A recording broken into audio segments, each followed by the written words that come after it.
NR1, disposições gerais e gerenciamento dos riscos ocupacionais. Essa NR, ela é importante para você? Ela vai agregar no seu conhecimento, agrega no conteúdo para ti? Vamos falar um pouquinho sobre ela?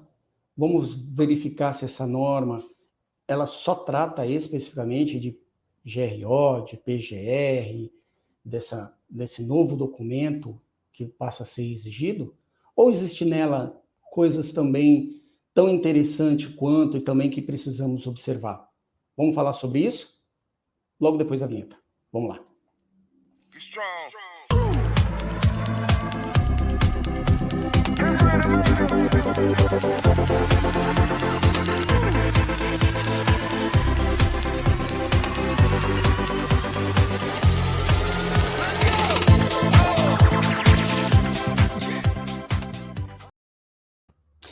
Olá, meus amigos prevencionistas. Sejam bem-vindos ao nosso canal, sejam bem-vindos a mais um vídeo. Gostaria de agradecer a todos pelo compartilhamento dos nossos vídeos nas vossas redes sociais, né? Aproveitando, o nosso canal é novo, já se inscreve quem não for inscrito, já aciona o sininho e já deixa seu like. Quando você deixa seu like, esse conteúdo se torna relevante e ele se torna também importante para outros profissionais, ok? Contamos aí com os likes de vocês para que a gente vá tornando cada vez mais forte o nosso canal, ok? Vamos falar hoje, então, sobre NR1, Disposições Gerais e Gerenciamento dos Riscos Ocupacionais.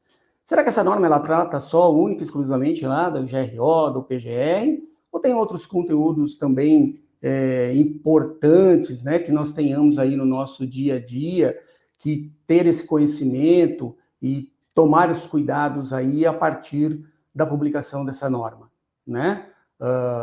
Será que somente o GRO e o PGR é a pegada disso? Vamos verificar lá no nosso material? Vamos lá, vamos compartilhar então aqui o material com vocês. Então, disposições gerais, gerenciamento de riscos ocupacionais, parte 1, ok? Parte 1 por quê? Vamos deixar fora desse primeiro vídeo toda a informação relativa ao item 1.5, 1.8 e 1.9 da norma, ok? E vamos tratar os demais itens. E aí, já na sequência, teremos um vídeo com a parte 2 aí só falando desses itens que ficaram de fora. Beleza? Então vamos lá. Vamos avançar aqui no nosso conteúdo.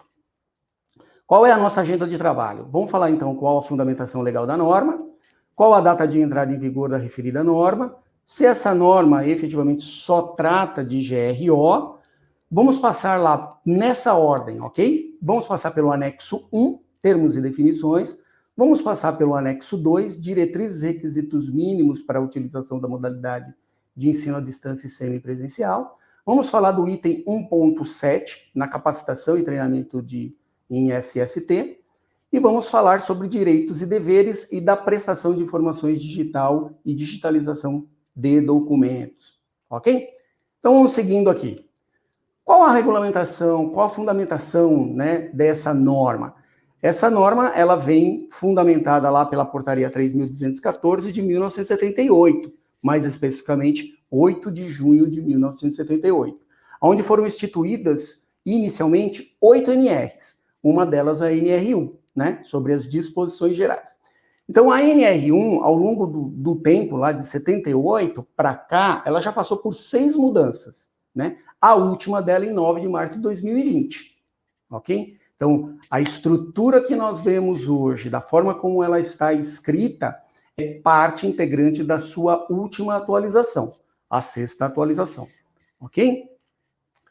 Qual a data de entrada em vigor, então, da NR1? Bom, a última atualização, ela aconteceu em 9 de março de 2020. E ela foi feita, essa atualização, pela portaria 6.730. Lá nessa portaria diz que a entrada em vigor seria 1 ano a contar da publicação, março de 2020. Então, março de 2021, haveria, então, a entrada em vigor, inicialmente, dessa nova NR. Só que em fevereiro de 2021, pela portaria 1295, foi prorrogado a vigência. E aí a vigência mudou para 2 de agosto de 2021. E aí a minha pergunta, será que vai?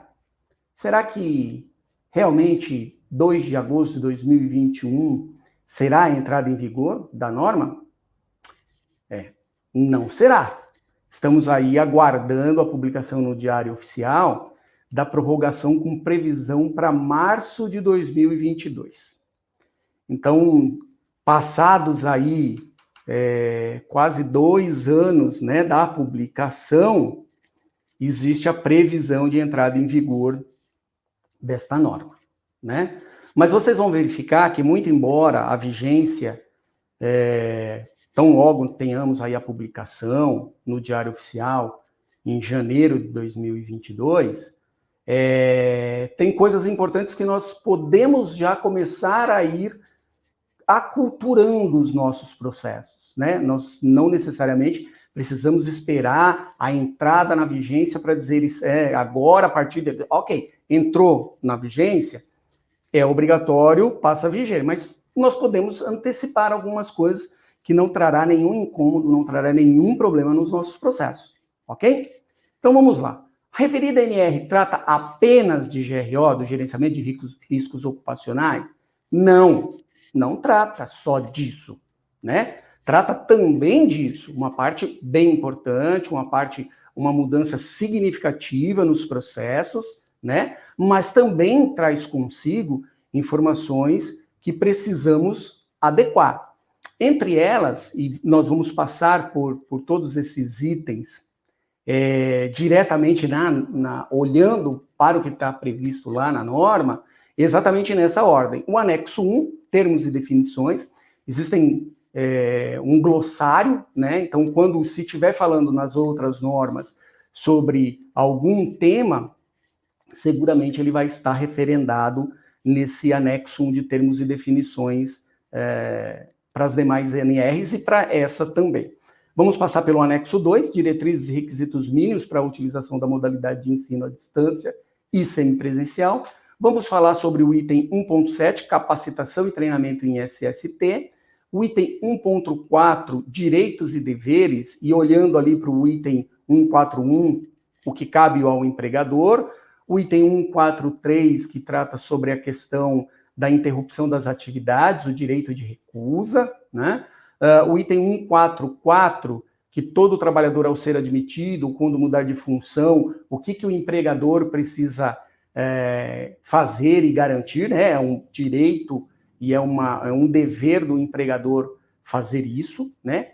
O item 1.6, que é da prestação de informações digital e digitalização de documentos.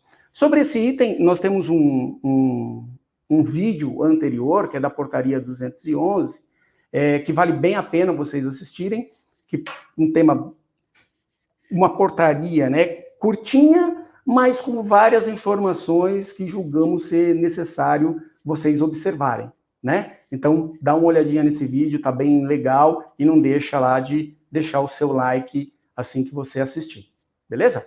Então, vamos olhar então lá para o anexo 1, né? O que trata o anexo 1? Ele traz lá 19 termos com as respectivas definições, né? E 3 deles nos chamam a atenção, porque isso será recorrente em todas as normas, né? O primeiro termo é quando ele define o que é empregado e o que é trabalhador, né?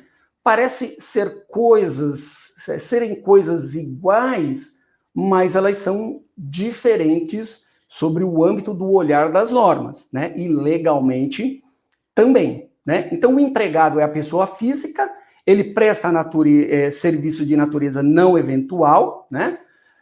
E ele está sob dependência de receber salário, né? Então, ele recebe salário, então, seguramente é uma pessoa que tem uma contratação em regime CLT e recebe salário e o trabalho dele é não eventual, né? E o trabalhador, né? O trabalhador, ele é uma pessoa física, ele está inserido nesse contexto da relação do trabalho, né? Inclusive de contexto administrativo, como os empregados estão, mas ele não tem vínculo de emprego. Isso significa que a empresa, né, o contratante não tem responsabilidade sobre ele? Não. O contratante também tem responsabilidade sobre ele. O contratante, ele é corresponsável, é solidário às situações que ocorrem a esse trabalhador quando este estiver prestando serviço dentro das suas instalações ou em nome dele, ok? Então, é preciso a gente ter este conhecimento para não achar que, não, ele é um trabalhador avulso, ele é um prestador de serviço pontual, então eu não sou responsável por ele. Não, eu sou responsável. Eu tenho a corresponsabilidade e a responsabilidade solidária com ele. Então eu preciso observar todos os cuidados e tudo que é relativo à segurança e saúde do trabalhador. Entendeu? Onde que está a questão? Então, não é do empregado, é do trabalhador. Então, tanto na esfera da prestação de serviço, como do meu empregado também. E aí também ele define o estabelecimento, né? Local privado ou público, edificado ou não, móvel ou imóvel, próprio ou de terceiros, né? Então, alguns tipos de negócio, eles contratam pessoas para prestarem serviços em ambiente de terceiro. Dentro do ambiente de terceiro, ele é um trabalhador, né, empregado de um prestador de serviço.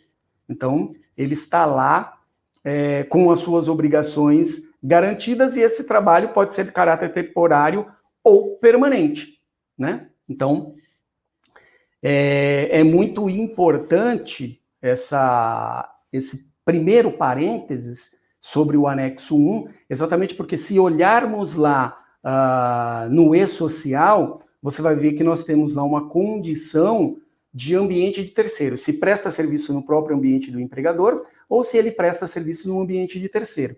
Então, está aí, né, o estabelecimento de terceiro está colocado aqui para que a gente observe também na configuração lá das nossas obrigações dentro do e-social, ok? Vamos avançar mais um pouquinho e vamos olhar aqui, então, o anexo 2, né?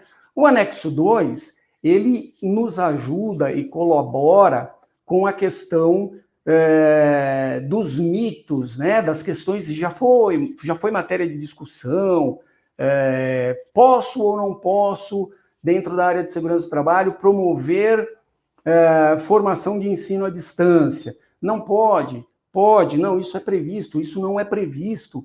Bom, com a NR1, isso fica muito bem pacificado, né? E se nós olharmos de março de 2020 para cá, o ensino à distância foi uma ferramenta muito utilizada em todos os âmbitos. No nosso âmbito de formação do nosso conhecimento, na questão das universidades, cursos técnicos e também cursos livres e também na área de segurança do trabalho, né? Então, muitas empresas adotaram isso como uma forma de não deixar de formar as suas pessoas, não deixar de trazer o conteúdo necessário, né? Mas evitando toda a questão da aglomeração, né? Promovendo o distanciamento social. Então, isso já vem acontecendo com bastante frequência. Só que existem alguns parâmetros, né? Nem tudo que a gente consome na internet, né, é reconhecido como uma formação de ensino à distância. Então, a gente precisa tomar cuidado quando nós contratamos um serviço e esse serviço se diz ser um ensino à distância, só que ele não obedece os requisitos mínimos, né? Então, vamos dar uma olhadinha lá dentro da norma, como é que isso está efetivamente previsto, né? Vamos olhar lá para o anexo 2, né? Então, eu vou parar o compartilhamento dessa tela e vou compartilhar com vocês agora efetivamente o que temos aqui da norma, né? Então, vamos olhar aqui. O anexo 2 da norma, ele aparece para nós lá na página 13. Hein? Então, ó, anexo 2. Anexo 2. Então, aqui nós temos tudo o que vai, né, aqui no sumário, o objetivo, as disposições gerais, a estruturação pedagógica, os requisitos operacionais e administrativos, os requisitos tecnológicos e o glossário, né? Tudo referido a este anexo. Então, vamos passar aqui pelos objetivos, né? Então, requisitos, diretrizes e requisitos mínimos para a utilização da modalidade de ensino. E eu preciso de uma estruturação pedagógica, né? Então, não basta eu dou treinamento EAD, legal, vai lá no meu Google Drive, baixa o meu material PPT, a minha apostila, estuda ela, no final eu te dou uma provinha, e tem um ponto de corte, beleza, te dou o diploma. Isso é um ensino EAD? Não, não é um ensino EAD. Então, cuidado, porque hoje, pela nossa experiência, poucas plataformas atendem efetivamente a esses requisitos estipulados na NR1, né? Então, é importante que vocês observem, ao contratar uma modalidade de serviço desta natureza, que vocês tenham garantido o cumprimento integral da norma regulamentadora. Mas como é que eu vou fazer isso, Alexandre? Bom, você vai fazer isso olhando aqui a questão das disposições gerais. Olha que interessante. Diz lá no item 2.2, o empregador que optar pela contratação de serviços de empresa ou instituição especializada deve fazer constar na documentação que formaliza a prestação de serviço a obrigatoriedade pelo prestador de serviço pelo atendimento aos requisitos previstos neste anexo e nos itens relativos à capacitação previstos na NR1. Que item que é esse? É o item 1.7, né? Que nós vamos passar por ele, né? Então, veja, fiz o contrato, isso tem que estar lá dentro, ok? Então, já é uma maneira de vocês... eu não posso colocar isso no contrato, não está previsto pelo meu jurídico. Pula fora desse prestador de serviço. Só contratem prestadores de serviço que reconhecem que o seu modelo de educação à distância atende aos requisitos da norma, ok? Pesquisem aí, existem algumas poucas ferramentas, mas essas poucas ferramentas vão te dar total segurança em relação a isso, tá bom? Então, vamos continuar aqui, né? As atividades práticas obrigatórias devem respeitar as orientações previstas nas normas, né? Então, cada NR vai trazer a sua peculiaridade de formação. Então, para cada treinamento referente a cada NR, haverá um plano pedagógico específico. E esse plano pedagógico, vocês precisam estar em poder dele por uma questão bem simples, né? Olha aqui, sempre que a modalidade de ensino à distância sem presencial for utilizada, será obrigatória a elaboração do projeto pedagógico. Características o que deve ter no projeto pedagógico e aonde que você usará o projeto pedagógico. Então, o empregador, ele deve manter o projeto pedagógico disponível para a inspeção do trabalho, para o representante sindical da categoria no estabelecimento e para a Comissão Interna de Prevenção de Acidentes, a CIPA. Então, veja que não é só dar o treinamento EAD, eu tenho que dar o treinamento EAD, eu tenho que ter documentos que me dizem que isso está atendendo a NR, eu tenho que ter um plano pedagógico e eu tenho que compartilhar o plano pedagógico, né? Então, eu vou utilizá-lo dentro dessa situação, né? Vamos lá no item 4.6. A verificação de aprendizagem deve ser realizada de acordo com a estratégia pedagógica adotada para a capacitação, estabelecendo a classificação com o conceito satisfatório ou insatisfatório. Então, faço uma avaliação, né? Eu preciso verificar esse aprendizagem. Como é que eu vou verificar? Eu vou fazer uma avaliação da aprendizagem, né? As pessoas não gostam muito, mas é uma provinha, né? É a palavra mais exata, a avaliação igual à prova de verificação. Então, eu vou ministrar uma provinha. De que forma eu posso ministrar essa avaliação de aprendizagem? De forma presencial, né? E também de forma digital.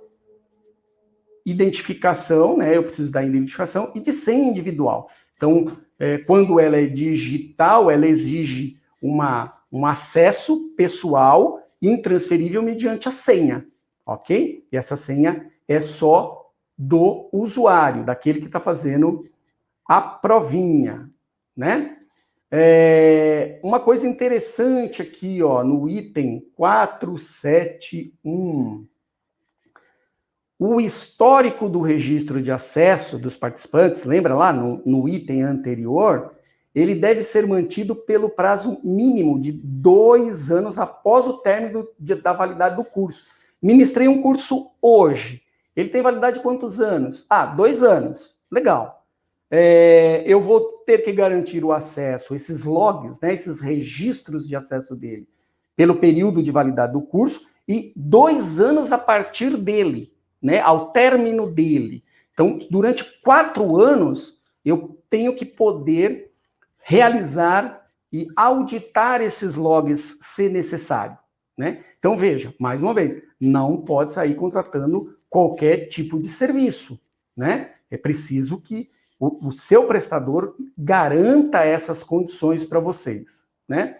E aqui, requisito tecnológico, ele diz que somente serão válidas as capacitações realizadas na modalidade de ensino à distância ou semipresencial que sejam executadas em um ambiente virtual de aprendizagem apropriado. A gestão, transmissão do conhecimento e aprendizagem do conteúdo. Ambiente virtual de aprendizagem consta aqui no glossário que é o AVA, né? Um espaço virtual de aprendizagem que oferece condições para interações, síncrona ou assíncrona, né, permanentes entre seus usuários, e aí ele é uma sala de aula virtual, então ele diz, né, ele põe no glossário o que se reconhece como um sistema AVA, né, um ambiente virtual de aprendizagem. Então, a sua contratação deste trabalho precisa garantir essa situação. Maravilha? Então, passamos aqui pelo anexo 2, então veja, NR1 não é só GRO e PGR, gente. Tem outras informações que a gente precisa se ater. Se vocês, ao longo deste período, né, então vamos voltar lá em março de 2020, né, onde toda essa condição pandêmica, né, começou a ficar forte, lockdown, e tudo, restrições de treinamentos, portarias que saíram referente à paralisação de algumas atividades. Vocês contrataram serviços, né, que se disseram de ensino à distância, de educação à distância. Por favor, vá lá e retome esse tema e observe se esses requisitos foram atendidos, né? É muito importante para que depois vocês não tenham aí nenhum problema em detectar que o serviço que foi contratado não foi atendido, ok? Então, vamos olhar para isso, ok? Vamos voltar, então, lá na nossa apresentação anterior e vamos voltar lá no nosso slide. Olhando, então, aqui no nosso slide, passamos aqui, então, pela questão do anexo 2, né? Vamos olhar, então, a capacitação e treinamentos em SST. Aqui, eu quero chamar a atenção de vocês sobre alguns aspectos, né? 5 aspectos importantes aqui que a gente olha no destaque, né? Lembrando, nós estamos passando aqui, fazendo um vídeo para vocês, mas isso não exime vocês de irem lá na norma e lerem a norma na sua íntegra, né? Aqui são alguns pontos onde a gente chama atenção. E o que na norma está grifado de amarelo é exatamente para que a gente observe com mais detalhe, mas isso, o que não está grifado em amarelo, vocês vão lá e deem uma olhada também com bastante atenção e carinho, tá? Então, vamos ver lá. O que o certificado deve conter de forma obrigatória, quais são as classificações desses treinamentos, como é que é caracterizado o treinamento eventual e como é que ele deve ser aplicado, né? Os treinamentos que podem ser ministrados em conjunto, em concomitância, isso significa que o mesmo conteúdo que eu estou dando, né? Vamos usar um exemplo aqui. Primeiros socorros. Eu estou ministrando um treinamento cujo conteúdo é primeiros socorros. Isso serve para quê? Isso vai servir aqui para o meu trabalho em altura, isso vai servir aqui para o meu espaço confinado, e eu tenho um conteúdo que ele é básico, e aí a cada condição eu adapto ou complemento isso. Posso fazer isso? Posso. É previsto? É previsto, né? E eu posso fazer o aproveitamento do conteúdo de treinamento de dentro e de fora da organização? Posso.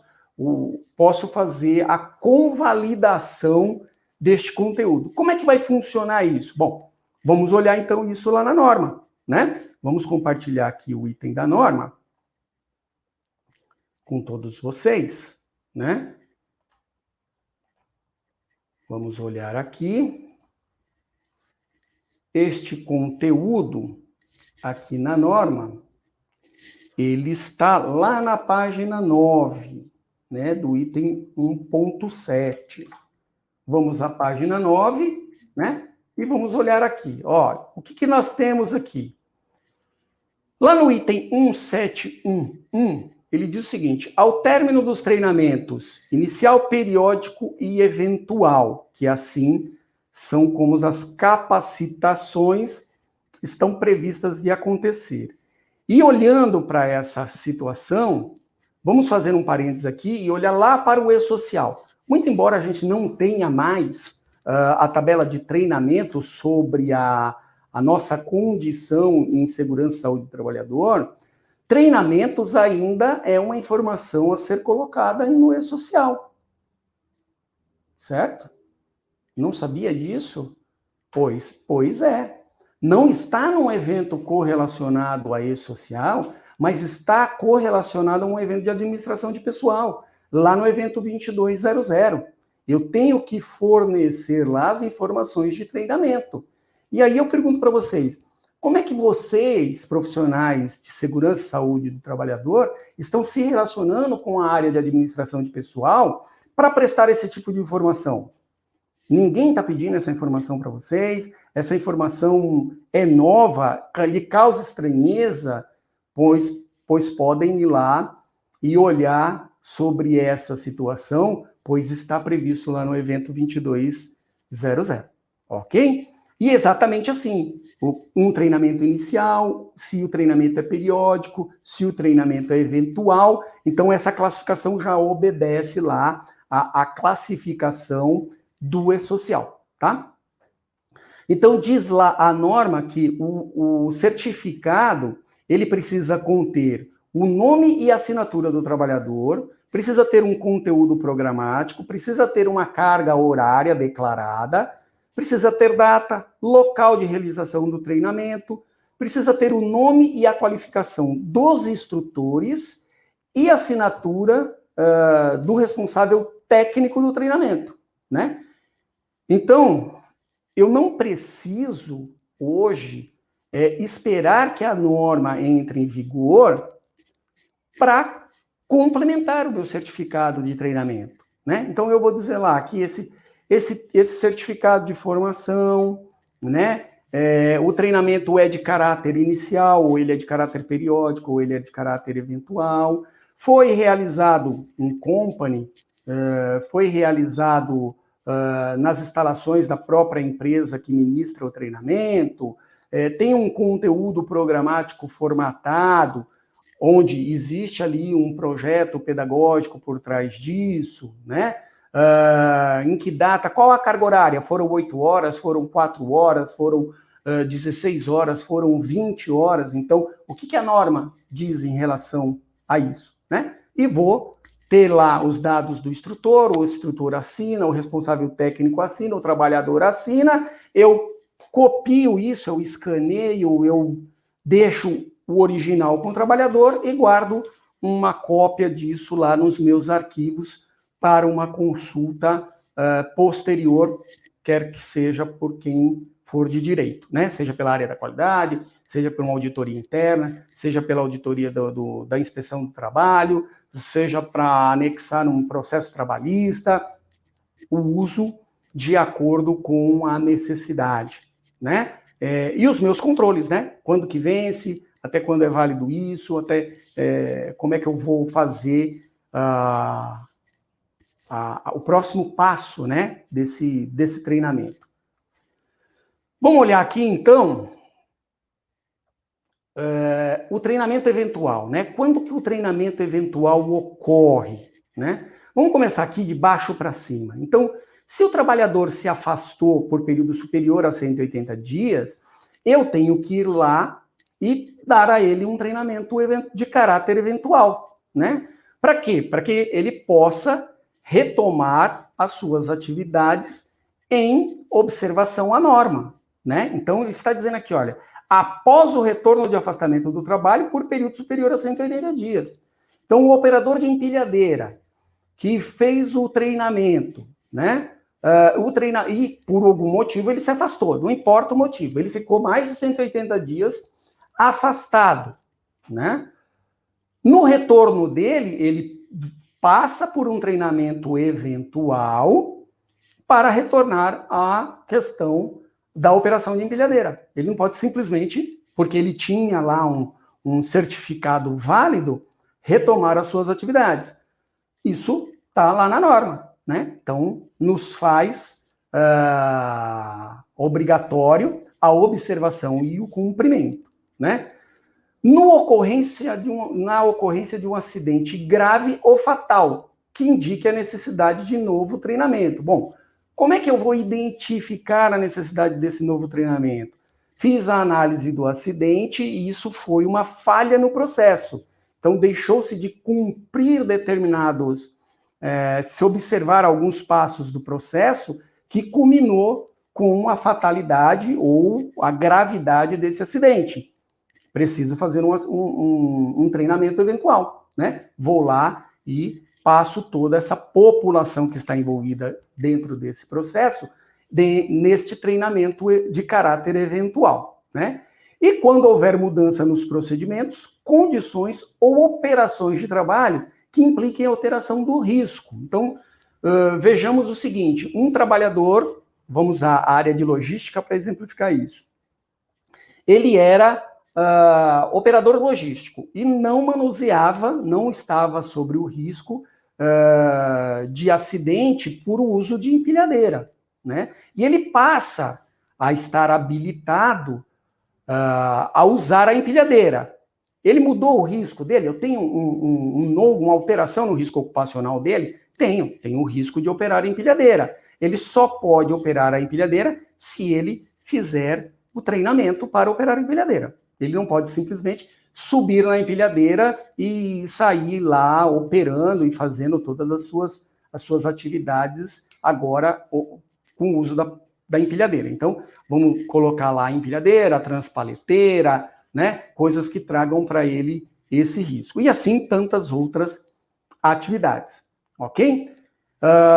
Vamos aqui mais uma informação aqui, olha, aproveitamento de conteúdos na mesma organização. Então, aquela condição que nós dissemos, né? É permitido o aproveitamento de conteúdos e treinamentos ministrados na mesma organização.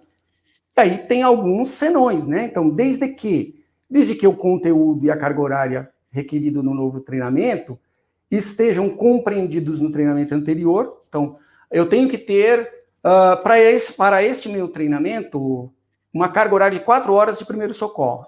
Eu tenho essas 4 horas de primeiro socorro nesse outro treinamento que eu quero convalidar e eu quero aproveitar? Eu tenho. Legal, posso aproveitar. Não, aqui eu só dei 2 horas de treinamento. Não, então faltam outras 2 horas para complementar, né? O meu treinamento de primeiros socorros aqui foi específico para questões de acidentes causados por queda superior a 2 metros. Ele serve na íntegra para os espaços confinados, para acidentes causados em espaço confinado? Uma parte dele que é básica, sim. A outra parte que é específica do objeto causador, o acidente de queda, não. né? Então eu preciso complementar, então eu posso parcialmente aproveitar, não na íntegra, né? E assim sucessivamente, né? O conteúdo de treinamento anterior tenha sido ministrado no prazo inferior ao estabelecido à norma, então a norma ela dá um prazo, né, de validade, seja lá qual for o que está declarado lá, e não pode ser superior a 2 anos. Então tem que ser um treinamento que eu fiz um treinamento de brigada de incêndio há 6 anos atrás. Ele serve para eu entrar na brigada agora? Não, não serve, né? Precisa ter menos de 2 anos. Então eu vou usar essa informação aqui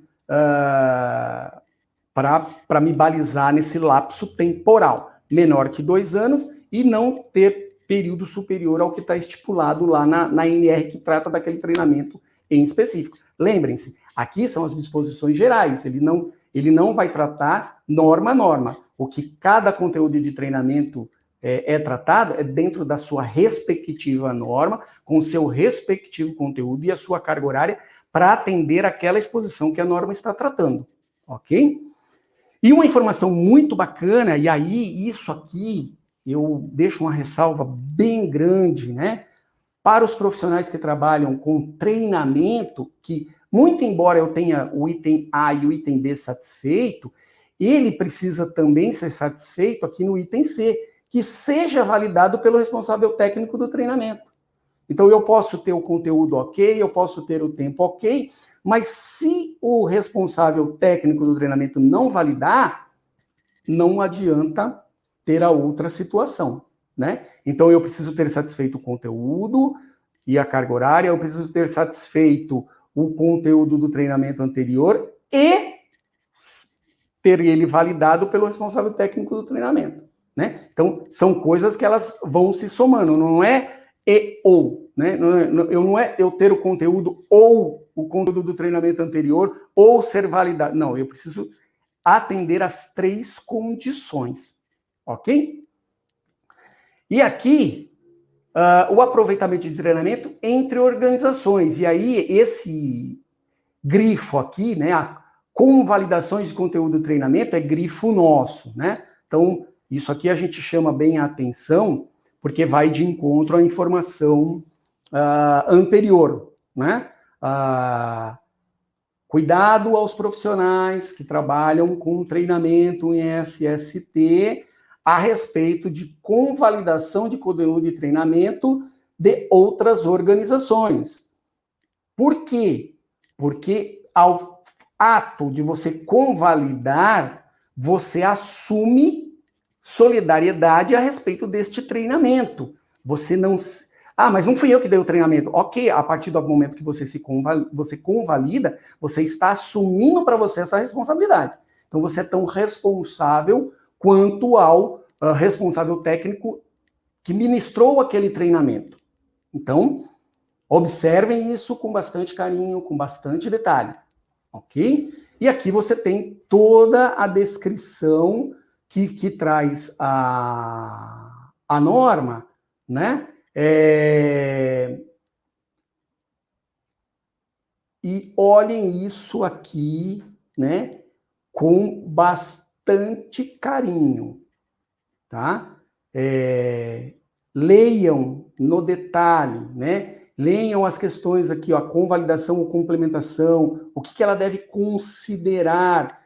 A mesma coisa dos últimos 2 anos, né? A mesma coisa do conteúdo, a carga horária. Se a atividade que desempenhará na organização, ela é suficiente, essa nova atividade, né? Ela é suficiente com aquele treinamento, né? Talvez eu mudando de segmento, né? Então vamos olhar o eletricista. Eletricista é eletricista. Fez a NR10 básica lá no outro, serve para cá. Talvez não. Talvez exista nessa nova função algumas peculiaridades importantes para que esse eletricista tome pé do que é fazer a parte elétrica dentro deste novo empregador, sobre este novo conceito. Quais são os novos cuidados, né? Quais são as coisas que lhe será exigida para cumprimento da atividade. Então, convalidação de treinamento é uma coisa importante, é uma coisa de responsabilidade e pode trazer algumas consequências. Então, pessoal que trabalha com treinamento, com formação, olhe o item de aproveitamento de treinamentos entre organizações, ali do item 177, com bastante carinho, né? 177, 178 e os seus subitens aqui, ok? Beleza, gente? Vamos seguir aqui, então? Vamos seguir aqui na nossa agenda? Vamos olhar aqui, então, vamos parar aqui o compartilhamento da nossa tela e vamos lá para o nosso material inicial, ok? Então, olhei ali, olhei para a capacitação.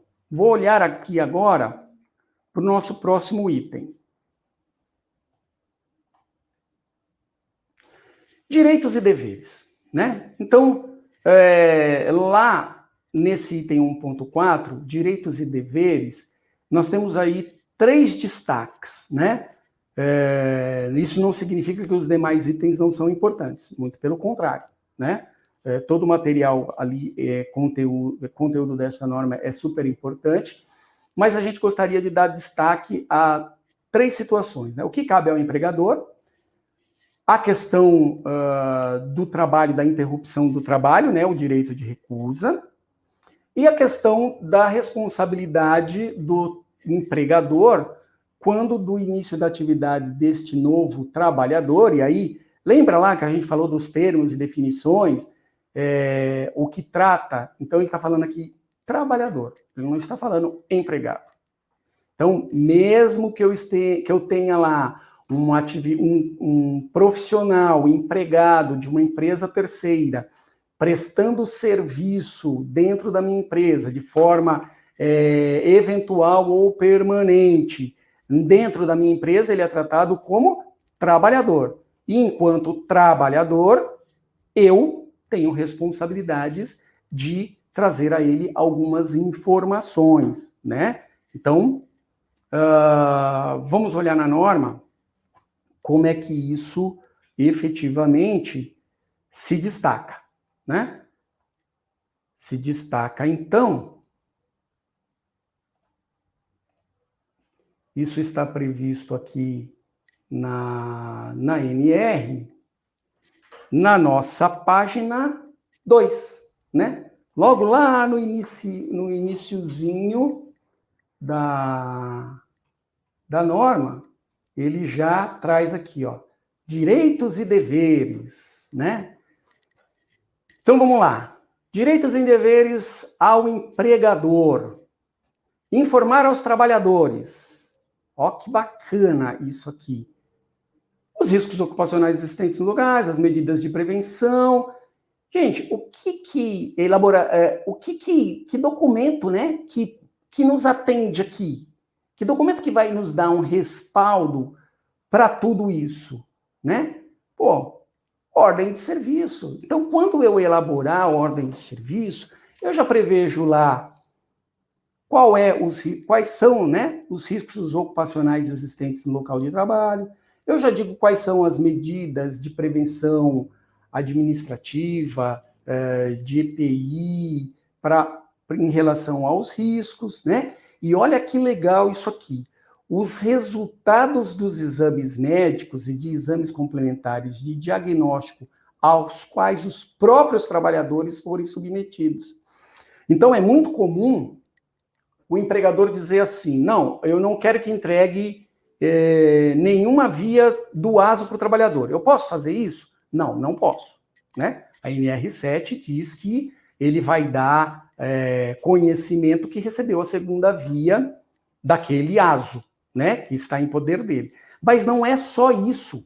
A NR1 diz o seguinte, ó, tudo que eu fizer, ele fez lá hemograma, fez avaliação psicossocial, fez glicemia, fez raio-x de tórax, espirometria e todos os exames complementares que estão constantes lá do ASO, eu tenho que entregar a ele.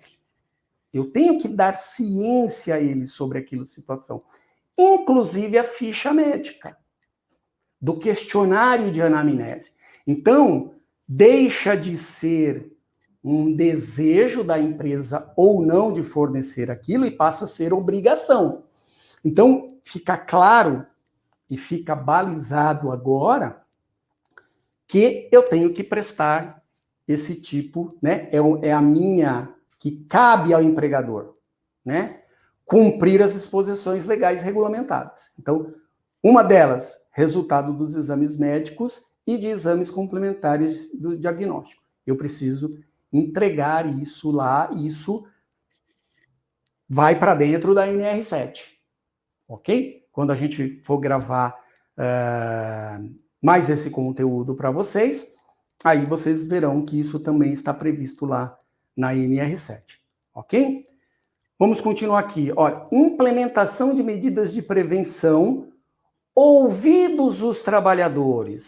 Então, não é mais a condição de efetivamente, então isso aqui está aqui dentro do item, elaborar ordens, os resultados das avaliações ambientais realizadas nos locais de trabalho, né? Então, toda a situação, implementar as medidas de prevenção, ouvidos os trabalhadores, de acordo com a seguinte ordem e prioridade. Então, primeiro eu elimino os fatores de risco, depois eu minimizo e controlo os fatores de risco, aí eu minimizo e controlo os fatores de risco com a adoção de medidas administrativas e organizacionais, e, por último, eu adoto o EPI. Então, a moda, né, a forma como ela é feita, não tem, tem risco, põe EPI, tem risco, põe EPI. Não, eu preciso ouvir os trabalhadores e seguir a regrinha. Isso não é novidade para ninguém, né? Isso, quem é da área há tempos, sabe que essa pirâmide, né, de eliminação dos riscos já não é uma coisa bem antiga, mas o que a gente cada vez mais vê se utilizando é ao contrário, né? Primeiro eu adoto o TI, depois eu vejo se dá para minimizar, e por último eu vou ver lá se eu consigo eliminar isso, né? Então, na realidade, isso deveria ser ao contrário. Então, mais um item aqui, né? O trabalhador, e aí o direito de recusa, né? O trabalhador poderá interromper suas atividades quando constar uma situação de trabalho onde, ao ver do trabalhador, né, envolva um risco grave e eminente para a sua vida e saúde, informando imediatamente ao superior hierárquico.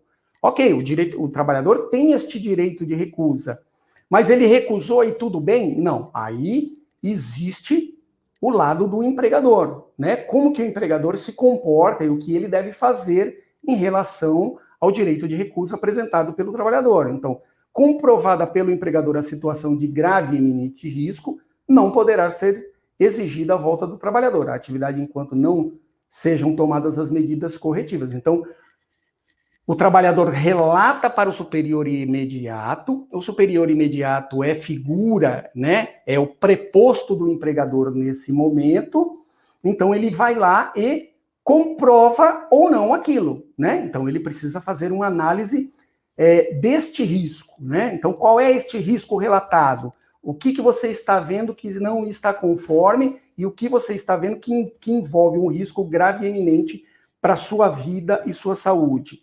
Essas condições. Vamos lá verificar. Não, olha, isso aqui que você está dizendo não é porque tem essa situação aqui, ok? Beleza, tranquilo, resolvidas as diferenças, atividade normal. Detectado que o que o trabalhador apontou é fato, né? É preciso ser tratado antes que a atividade seja retomada, né? E é importante isso, gente. Sempre que uma condição dessa venha à tona, é muito importante que tudo isso seja evidenciado, né? E não fique só na palavra, né? Então, que eu documente isso por meio de formulário próprio, que eu crie as evidências do que foi apontado, que eu crie as evidências do que foi observado e que eu conclua, né? E quem estiver concluindo isso, que se identifique quem é que está concluindo e o trabalhador que apontou que dê ciência de como, né, foi tratada essa situação. E aí, caso ocorra alguma situação, nós temos aí um documento para respaldar toda essa essa ação, ok? E ainda lá na responsabilidade, né? Então, temos ali aqui um último item, né? Todo trabalhador não empregado, a ser admitido ou quando for, né, quando mudar de função que implique em alteração de risco, ele deve receber informações sobre os riscos ocupacionais, os meios para se prevenir, as medidas adotadas pela organização, os procedimentos a serem adotados em questão de emergência, os procedimentos a serem adotados em conformidade ao item 143, que é esse aqui, ó, o direito de recusa, e o 141, ok?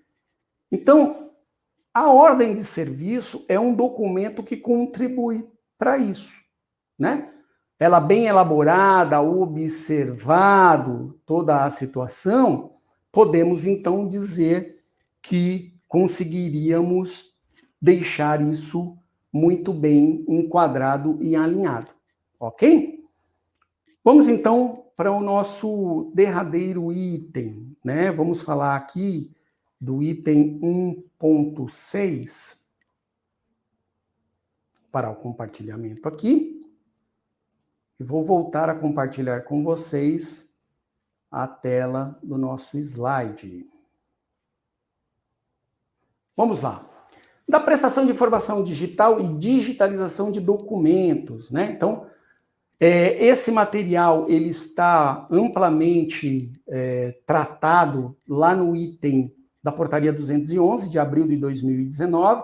Temos um vídeo também, vídeo bem curtinho, 16 minutos, para que vocês possam entender melhor sobre as questões da assinatura e guarda eletrônica dos documentos, né? Mas as disposições gerais traz consigo esta informação. Então, ela acompanhou, lembrando que essa elaboração dessa ANR aconteceu em março de 2020, né? E a portaria em abril de 19. Então, a ANR acompanhou e sacramentou as questões da portaria 211 dentro das próprias disposições gerais da ANR 1, ok?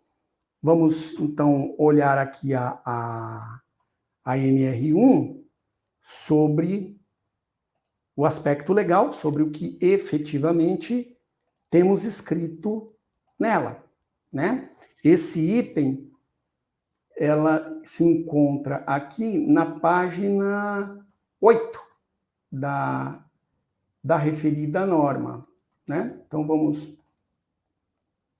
olhar aqui a página 8 e vamos ver o que trata aqui, né?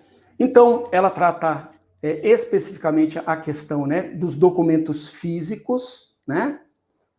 Primeiro ela diz aqui, né, da Secretaria de Trabalho, né, toda a situação, os documentos emitidos sobre o ICP Brasil, que é a Infraestrutura de Chaves Públicas Brasileiras, tudo isso está explicado lá no nosso vídeo da Portaria 211, e corrobora aqui com as questões dos documentos físicos assinados manualmente, inclusive os anteriores à vigência dessa ANR, pode ser arquivados em meio digital, pelo período correspondente exigido pela legislação própria, mediante o processo de digitação conforme dispositivo em lei, né?